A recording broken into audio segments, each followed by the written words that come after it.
And yet they showed up. Exactly. Woo! I'm going to share a little bit of my story, and it's going to serve this point that we're making here. So when I was young, I had a challenging childhood, but I so loved my dad and my mom. And my dad was one of those like charismatic Renaissance man. He played guitar, he wrote poetry for us, he flew for the Marines, was an award-winning Marine fighter pilot. He used to write articles for the newspapers and magazines about his time in Vietnam. And I know, he loved it. So he did have a challenging childhood, I'm not gonna go into that. And when I was 11, his plane flying from one base to another, we found out, crashed and he was killed. And in that period of time, my hopes and my dreams crashed as well. And I shut down who I was from the inside. Became kind of just an outer shell, and who I was tucked way in the back. Anybody relate? Whatever that might be in your world, right? And thankfully I had some talent, so I went and I did Broadway, TV, and film, but it was from an empty place because who I was numbed out. And then I got some news when I was in my 20s or so, and a Broadway show ended suddenly, and there was a lot of other things that were going on at the time, and it triggered me from the past. And then I ended up shutting down now from the outside, not just from the inside. And now I could no longer sing, couldn't get sound out, and I was terrified and racked with fear and the nerves and things like that. And so bad. I mean, like, I was coming off of Broadway, right?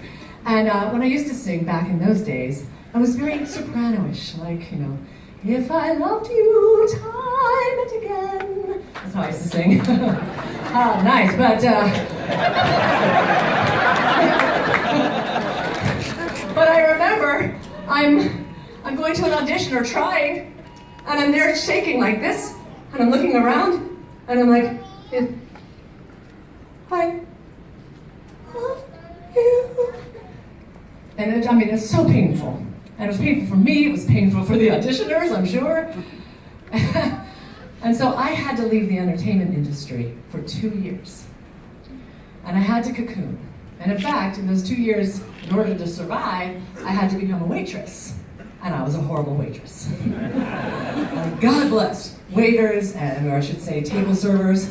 I mean, what they go through, I now just tip like crazy because I so respect and understand what they go through. But I think about that, wow, okay, I kind of did the pathway backwards. Aren't you a waitress on your way to Broadway as opposed to the other way around, right? But in that period of time, I cocooned. And I decided to heal from the inside. And I turned to everything I could in personal achievement and growth and mentors and guides. And I got better and better. And eventually, I got to where I got to step out. And now from a place where I was really allowing myself to connect from who I was without walls. I was now connecting from a place of allowing myself to be seen.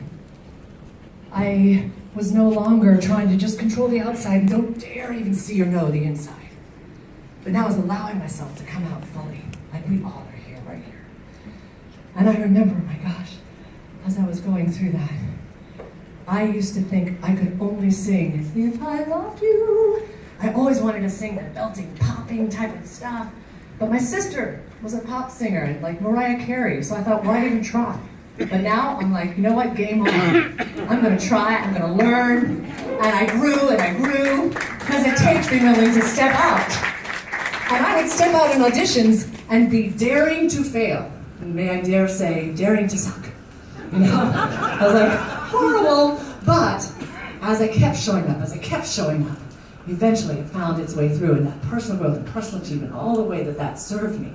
And then as a result, I got to then go and do Broadway, TV, and film at a whole other level, and toured around the world, and opened for Mariah Carey, and Jay Leno, and Earth, Wind, and Fire, and did a lot of media, and things like that.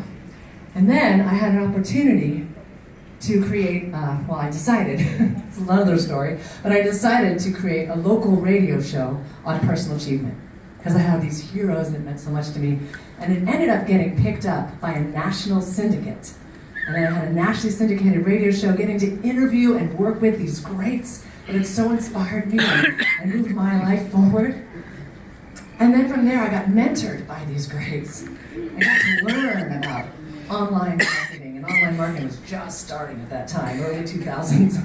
I learned about being an infopreneur, an entrepreneur, about putting yourself and your own products out there. And I put initially out a product called The Goal Getter, getting to your goals with focus, fun, and ease. And then from there, I decided to create the Wow Factor, which was a training on speaking from the inside out. And WOW is an acronym for Without Walls. Because what's possible when we can dissolve the barriers that stand in the way of our connection and be able to come and live our purpose, feel our passion, do what we are here to do, right?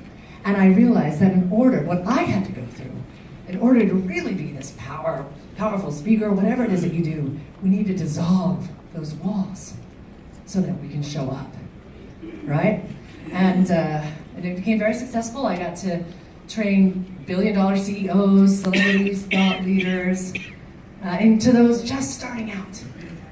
And then I was noticing as I was working with people, they needed even more.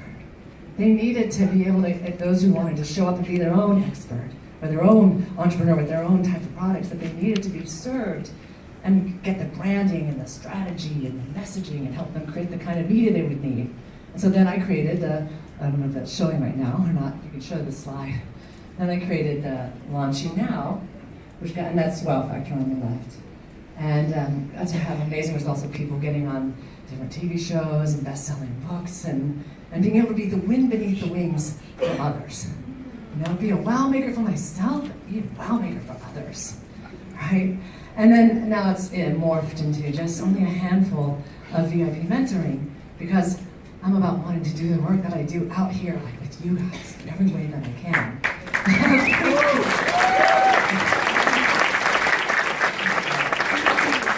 While still getting to honor being able to be a wow maker for others, which is what I love about iPRO. When I saw iPRO was already getting into digital currency, and JP, shout out to JP, my team leader, who enrolled me in iPRO. Love you, JP! Don't we love our team leaders? Don't we love the person who connected us to iPRO? When I saw that opportunity, bam! The light bulb went off. I went, oh my gosh, this is brilliant. I could so see it, I could feel it, I knew where it was going to be taken, especially because it's going to automatically break the barrier to entry for digital currency, break the barrier to entry for being an entrepreneur. You've got all that support, and these people can step up that wouldn't maybe be able to in other ways. iPRO is a wow maker, and iPRO gives us the opportunity to be wow makers. And like Mario said about sacrificing for others, and that this business is built in this way. And it lights me up. And so I'm thrilled. I want you to know, I have been in iPRO since May. And because I got that opportunity right away. And I've been so excited and sharing with some very key people. And when Danny and Carla were figuring out, when Danny and Carla were figuring out, oh no, we want to make sure we represent the women, right?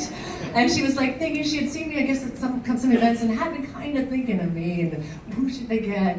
And then she was going through the iPRO, I don't know, ledger admin, and saw my name pop up. And she went, aha, ta-da. And I just feel it's such an honor. So thank you so much, because this is an unbelievable abundance network.